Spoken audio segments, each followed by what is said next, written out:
मन फिराओ क्योंकि स्वर्ग का राज निकट आया है। नमस्कार, एक बार फिर से एंजल लाइव शो में आप सभी का हम हार्दिक स्वागत करते हैं।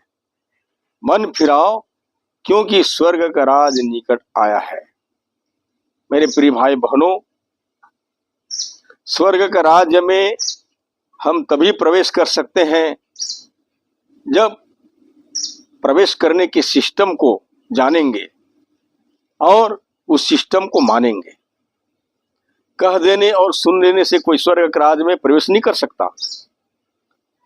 यहाँ पर हम देखते हैं पवित्र बाइबल में, मन फिराओ क्योंकि स्वर्ग राज निकट आया है या निकट आ गया है। यह बात लगभग पवित्र बाइबल के नए नियम में 2 बार इस्तेमाल हुआ है। पहले यीशु मसीह के आने के पहले यूहन्ना बपतिस्मा देने वाला था, जिसके बारे में लिखा है, उन दिनों में यूहन्ना बपतिस्मा देने वाला आकर यहूदियों के जंगल में प्रचार करने लगा कि मन फिराओ क्योंकि स्वर्ग का राज निकट आ गया है। और इसी तरह से हम देखते हैं प्रभु यीशु मसीह जब अपने सेवा कार्य को आरंभ किया तो उसने भी यह कहा और प्रचार करते उसने यह कहना आरंभ किया, मन फिराओ क्योंकि स्वर्ग का राज निकट आया है। जैसे प्रभु यीशु मसीह आने वाले थे, यूहन्ना बपतिस्मा देने वाले ने इस बात का प्रचार किया, मन फिराओ क्योंकि स्वर्ग का राज निकट आ गया है। मतलब जब से मसीहत इस संसार में आया तो समझिए उसी समय से स्वर्ग राज्य का निकट आना आरंभ हो गया था। अभी स्वर्ग का राज है कलीसिया, जिसको हम चर्च बोलते हैं, और स्वर्ग का राज्य है प्रभु यीशु मसीह। पवित्र बाइबल हमें बताती है, यदि किसी को स्वर्ग के राज्य में प्रवेश करना है तो उन्हें एक अनुमति की जरूरत है। जब तक कि कोई व्यक्ति उद्धार प्राप्त नहीं कर लेते तब तक के वो स्वर्ग के राज्य में प्रवेश नहीं कर सकता। और उद्धार पाने के लिए प्रत्येक व्यक्तियों को सुसमाचार की आज्ञाओं को मानना नितांत आवश्यक है। और सुसमाचार की आज्ञा है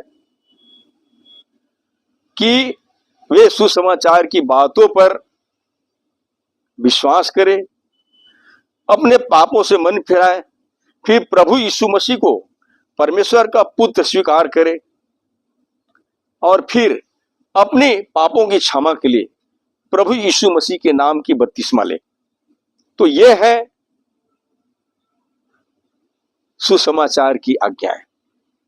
और सुसमाचार है, प्रभु यीशु मसीह हमारे पापों के लिए मर गया, गाड़ा गया और फिर पवित्र शास्त्र के वचन के अनुसार मुर्दा में से तीसरे दिन जी भी उठा। आज सारे मानव जगत में यह सुसमाचार सुनाया जा रहा है, प्रभु यीशु मसीह का सुसमाचार सुनाया जा रहा है। लेकिन बहुत से ऐसे अविश्वासी लोग हैं जो सुसमाचार को मानते नहीं हैं। इनके विषय में बताया है, क्योंकि क्रूस की कथा नाश होने वालों के लिए मूर्खता है, परंतु हम उद्धार पाने वालों के लिए परमेश्वर की सामर्थ्य है। सुसमाचार एक ऐसी शक्तिशाली समाचार है जो ये दिखाती है कि जगत के तमाम पापी लोगों का उद्धार करने की शक्ति रखता है। एक बहुत बड़े जाल के बराबर है सुसमाचार। ये वो तेजोमय प्रकाश है जिसमें मनुष्य के अंधी बुद्धि को खोल सकता है। प्रियो,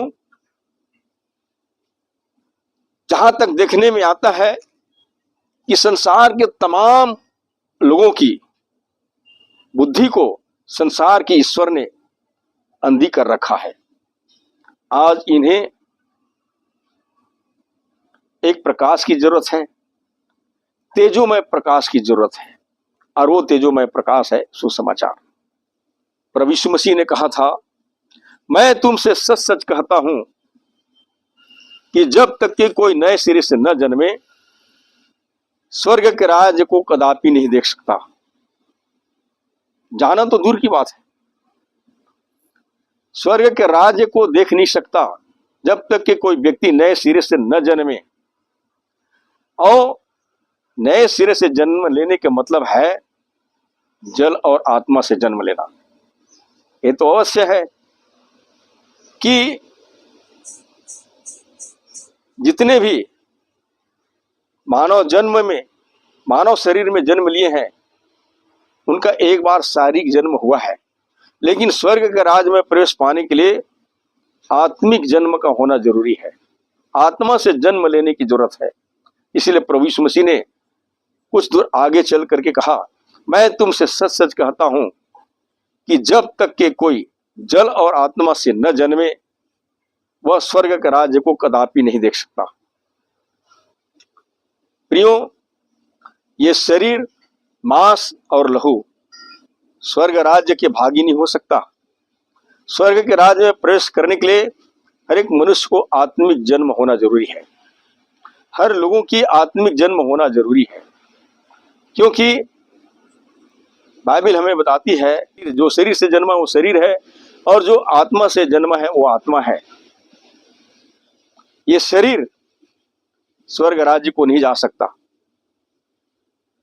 लेकिन मनुष्य आत्मिक रूप से जन्म लेकर स्वर्ग में प्रवेश कर सकता है। और इस तरह की प्रतिक्रियाएं केवल प्रभु यीशु मसीह में हमें प्राप्त होता है। नए सिरे से जन्म लेने का जो विधान हमें पौरुष शास्त्र के द्वारा मिलता है, उन्हीं तरीकों को अपनाने की जरूरत है। प्रभु यीशु मसीह ने बताया, जब तक कि कोई जल और आत्मा से न जन्मे। जल का मतलब है शुद्ध होने के तात्पर्य को दर्शाता है, और आत्मा का मतलब बदल सकने वाली शक्ति को। और प्रभु यीशु मसीह में ही सब कुछ नया करने, नया बनाने की एक महान सृजनात्मक शक्ति है। इसलिए जो कोई प्रभु यीशु मसीह के सुसमाचार की आज्ञाओं को मानकर प्रभु यीशु मसीह के नाम की बपतिस्मा लेते हैं, वे ही लोग स्वर्ग के राज्य में प्रवेश करेंगे और स्वर्ग के राज्य को देखने पाएंगे। आज हर एक मनुष्य के पास में अवसर है कि वे अपने जीवन के रहते ही सुसमाचार पर विश्वास लाएं और अपने तमाम पापों से मन फिराकर प्रभु यीशु मसीह का अंगीकार करके उसके नाम से बपतिस्मा लें। क्योंकि मनुष्य पाप के दशा में जवाबदेह रह जाएगा। पवित्र बाइबल हमें बताती है कि सबने पाप किया और परमेश्वर की महिमा से रहित है। बाइबल स्पष्ट दावा करती है कि इस पृथ्वी में जहां कहीं भी मनुष्य है, सबने पाप किया है, सबने पाप किया है, और सब के सब पाप के आक्रामक शक्ति के शिकार हो चुके हैं। इसीलिए तो मृत्यु इस जगत में आया। अगर मनुष्य पाप ही नहीं करते तो मृत्यु को भी मौका नहीं मिलता। मृत्यु को तभी मौका मिला जब मनुष्य ने पाप किया, और पाप करना व्यक्तिगत समस्या है। पवित्र बाइबल हमें बताती है, जो प्राणी पाप करे वही मरेगा। न तो पिता पुत्र के धर्म के भार को उठाएगा, न पुत्र पिता के। और लोगों का आज अवमानना है कि मैं पाप करूं तो मेरा बेटा उसका प्रायश्चित करेगा, मेरा बेटा पाप करे तो मैं उसकी प्रायश्चित करूं। ऐसा कुछ भी नहीं है, ऐसा कुछ भी नहीं है। जो प्राणी पाप करे वही मरेगा। पाप करना व्यक्तिगत समस्या है। मैं पाप करूंगा तो मुझे ही प्रायश्चित करने की जरूरत है, लेकिन मनुष्य का ऐसी गलत अवधारणा जो समझते हैं कि मैं अपने पाप के बदले किसी पशुओं का बलिदान करूं, भेड़ बकरों का बलिदान करूं, तो मुझे पापों से छुटकारा मिल जाएगा, पाप की प्रायश्चित हो जाएगा। नहीं, परमेश्वर को अब कोई भी प्रकार की भेड़ बकरे और भी इत्यादि चीजों की आवश्यकता नहीं है। इसलिए मेरे प्रिय भाई बहनों, पवित्र बाइबल हमें बताती है कि प्रभु यीशु मसीह ही एकमात्र प्रायश्चित है। और जैसे कि लिखा है,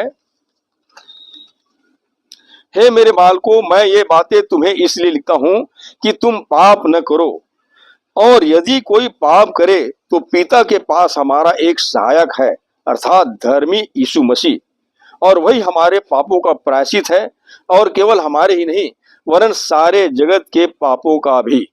पहला यूहन्ना की पत्री 2 अध्याय वचन 1 और 2। कितनी सटीक की बात यहां पर लिखा गया है। प्रभु यीशु मसीह ही जगत के तमाम पापों का प्रायश्चित है, और आज तमाम लोगों को प्रभु यीशु मसीह के पास आने की जरूरत है, क्योंकि वही एकमात्र हमारा प्रायश्चित है। और जैसे कि लोग आजकल स्वर्ग जाने के लिए कितने मार्ग चुन लेते हैं, कितने माध्यम बना लेते हैं, तो क्या स्वर्ग जाने के लिए अनेकों मार्ग है? नहीं, ऐसा मानना बिल्कुल गलत है। स्वर्ग जाने के लिए केवल एक ही मार्ग है और एक ही मध्यस्थ है। पवित्र बाइबल के अनुसार वह एक ही मार्ग है, तो प्रभु यीशु मसीह। प्रभु यीशु मसीह ने बड़े चैलेंज के साथ में उसने कहा था, मार्ग सत्य जीवन मैं हूं, बिना मेरे द्वारा कोई पिता के पास नहीं पहुंच सकता। और इसी तरह से पवित्र शास्त्र का वचन हमें यह भी बताती है, क्योंकि स्वर्ग और मनुष्य के बीच में एक ही बीच वही है, और वो है प्रभु यीशु मसीह। अन्य और कोई माध्यम नहीं है। मनुष्य और परमेश्वर में एक ही बीच वही है, प्रभु यीशु मसीह। जैसे कि एक उदाहरण बताना चाहूंगा मैं। जैसे कोई व्यक्ति क्राइम करते हैं, अपराध कर लेते हैं, तो अपराध करने के कारण उनका मुकदमा चलता है, और मुकदमा को कौन लड़ता है? उसके लिए एक वकील लगाया जाता है, एक माध्यम लगाया जाता है, और उस मुकदमे को जीतता है। इसी तरह से प्रियो, हम पाप करने के कारण परमेश्वर की दृष्टि में दोषी ठहर चुके हैं, और जब तक कि हम निर्दोष साबित नहीं कर लेते, तब तक कि हम पवित्र परमेश्वर के सामने निर्दोष नहीं ठहर सकते। इसीलिए परमेश्वर ने अपने पुत्र यीशु को भेजा, ताकि वो सबका मुकदमा लड़े और न्याय दिलाए। पवित्र बाइबल हमें बताती है कि यीशु मसीह आया था न्याय दिलाने के लिए, लेकिन अब जब दोबारा आएगा तो वह न्यायाधीश के रूप में आएगा, न्याय करने के लिए आएगा। इसलिए अभी हर एक मनुष्य के पास में समय है कि अपने जीवन के रहते ही क्या करे, वो प्रभु यीशु मसीह के पास में आए और अपने सारी अपराधों को मान करके प्रभु यीशु मसीह का अंगीकार करे। पवित्र बाइबल हमें बताती है कि प्रभु यीशु मसीह ही एकमात्र प्रायश्चित है। और उसका मुकदमा वो लड़ेगा। अब वो चाहे कितनो भी पापी क्यों ना हो, कितनो बड़ा पाप क्यों ना किया रहा हो, परंतु प्रभु यीशु मसीह उसको पूरी तरह से पाक पवित्र निर्दोष बनाकर परमेश्वर के आगे खड़ा करेगा। जैसे कि वकील किसी का मुकदमा को लड़ता है तो उसे निर्दोष निष्कलंक बना करके साबित कर देता है कोर्ट में और वो बरी हो जाता है। मेरे प्रिय भाई बहनों, कुछ इसी तरह से पवित्र शास्त्र के वचन हमें बताती है कि जैसे लिखा है, किसी दूसरे के द्वारा उद्धार नहीं, क्योंकि स्वर्ग के नीचे मनुष्यों में और कोई दूसरा नाम नहीं दिया गया जिसके द्वारा हम उद्धार पा सके। स्वर्ग के नीचे और मनुष्यों के बीच में और कोई दूसरा नाम नहीं दिया गया। याद रखिए, हम और किसी दूसरे नाम से उद्धार नहीं पा सकते, केवल एक ही नाम दिया गया है। क्या यह संभव हो सकता है कि उसका परमेश्वर अलग है, मेरा परमेश्वर अलग है, उसका परमेश्वर अलग है, वो उसके नाम से उद्धार पा जाए, वो उसके नाम से उद्धार पा जाए? नहीं। वो शास्त्र यहाँ पर पूरी तरह से साबित करता है और कुछ इस प्रकार से लिखता है, किसी दूसरे के द्वारा उद्धार नहीं, क्योंकि स्वर्ग के नीचे मनुष्यों में और कोई दूसरा नाम नहीं दिया गया जिसके द्वारा हम उद्धार पा सके। उद्धार की बात करें, स्वर्ग जाने की बात करें तो मेरे प्रिय भाई बहनों, अनेकों मार्ग, अनेकों मध्यस्थ नहीं है। स्वर्ग जाने के लिए, उद्धार पाने के लिए एक ही मार्ग है, एक ही मध्यस्थ है और वो है प्रभु यीशु मसीह। प्रभु यीशु मसीह ने बड़े दावे के साथ में उसने कहा था कि मार्ग, सत्य, जीवन मैं हूं, बिना मेरे द्वारा कोई पिता के पास नहीं पहुंच सकता। ये उनकी दावा है। आने वाले समय बताएंगे, क्योंकि प्रभु यीशु मसीह का ये और वादा है, देख मैं शीघ्र आने वाला हूं और हर एक के कामों के अनुसार बदला देने के लिए प्रतिफल मेरे पास है। मैं ही आदि और अंत हूं, अल्फा और ओमेगा हूं। परमेश्वर आप सबको आशीष दे। धन्यवाद।